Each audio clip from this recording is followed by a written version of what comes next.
almost halfway through 2021, but politics is bringing us back again all the way to 1984. George Orwell's iconic book exploring how fascism is intertwined with lies, and it needs movements that are built around lies. Orwell claims to know the party told you to reject evidence of your eyes and ears as its final, most essential command. End quote. And sure, many politicians are known to spin. Many people lie from time to time. That's not what Orwell was discussing.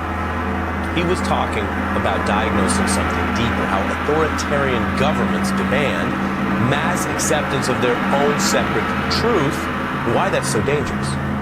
So while the world saw the reality of the MAGA insurrection on January 6th, a violent attack that's already led to over 550 indictments, including 40 use of deadly weapons, and while Republicans are not welcome mission to investigate what we all watched in real time, the greater Orwellian problem is getting worse, with some Republican officials basically going a whole different direction. And I want to be clear, there are people who've been honest about January 6th, including inside the GOP, although that's a low bar.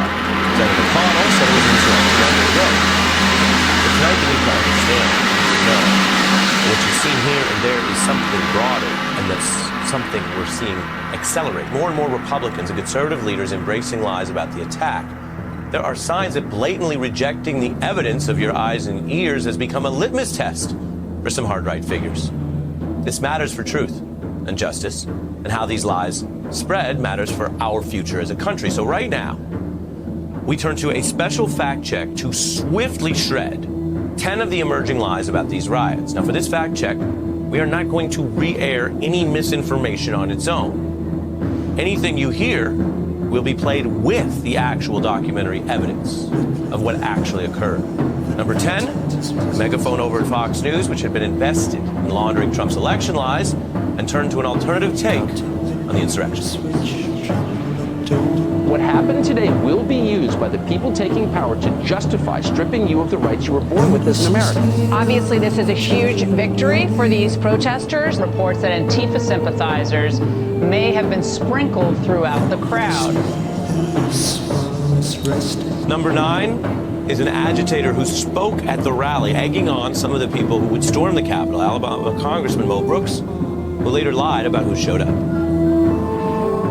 Today is the day American patriots start taking down names and kicking ass. It could be any number of other groups, anarchists or what have you. It never occurred to me that anyone would engage in any kind of violence as a result of my speech or any others.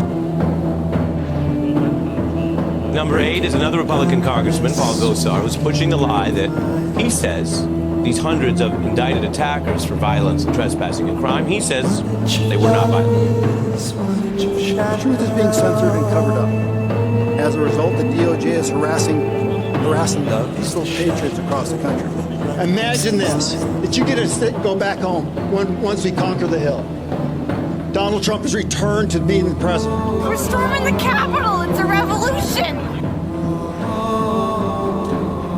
Then there's Congressman Ralph Norman, who says what happened is wrong, but then lies about it being a mob of Trump supporters, which was the whole political point. We can, of course, refresh your memory.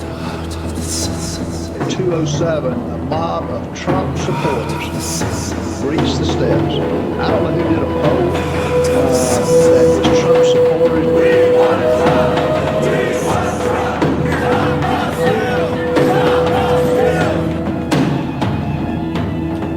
They wanted Trump. They said so. Congressman Gates trying the same ploy.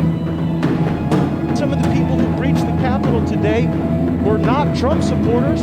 They were masquerading as Trump supporters, and in fact, were members of the violent terrorist group Antifa.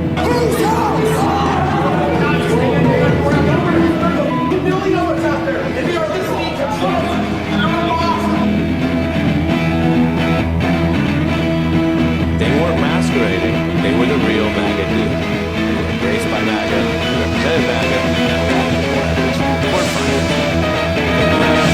At number 5, there's a tactic of minimizing this, which we're all saying something happened, but maybe it wasn't a presidentially organized plot to ride the return of election. It was just some misfits, claimed debunked by the evidence of those indictments as well as the extensive plot.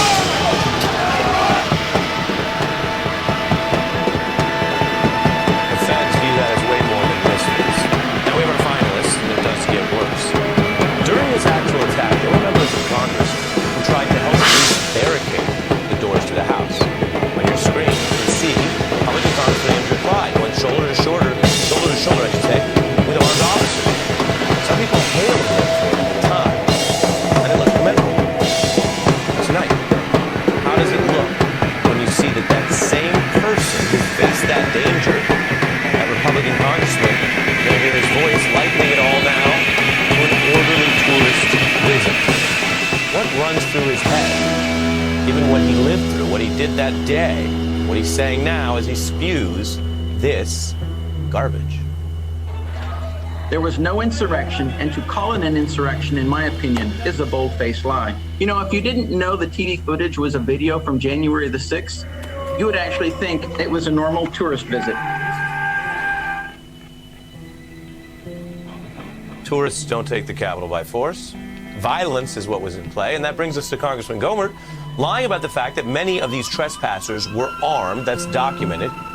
And because there were so many armed, boy, it could have been far worse. There's no evidence, as has been said on January 7th, that this was an armed insurrection. Armed meaning with firearms. There were no firearms. Here are just some of the weapons that were confiscated or seen being used. A baseball bat, a fire extinguisher, a wooden club, a spear, a taser. Senator Johnson, meanwhile, echoed Trump's praise for those people who broke the law, who attacked police.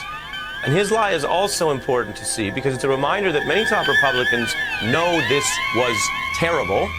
That's why they have to lie about it.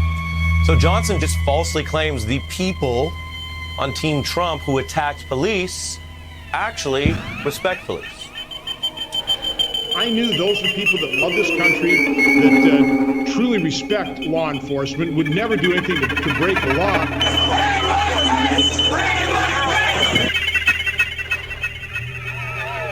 Coming in at number one is the person who summoned the original crowd to Washington and fed them lies about his failed campaign.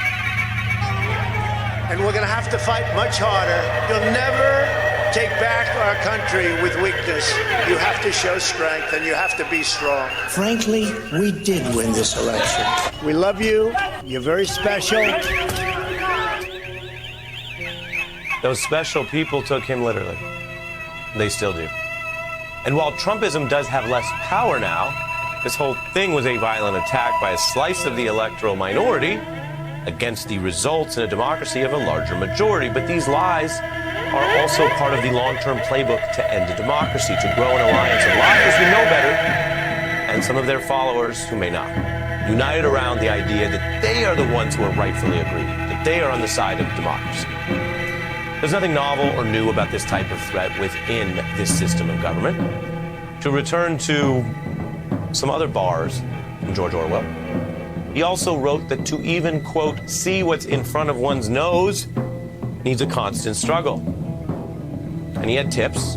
He recommended keeping a written record of important events for starters and counseled clarity and courage in the face of would-be fascists. And while our last word on this fact check could logically go to Orwell, where we started, we have one more idea for you tonight as we all deal with this as a nation, because it's not going away yet. In summation of this fact check, let's just hear a little bit from the police who were so brutally attacked and their families. Let's hear from the people who had to live through the reality, not the lies, but the reality of these severe results of the violent insurrection, who are then further disrespected in public by the lies you saw tonight from some of these elected Republicans.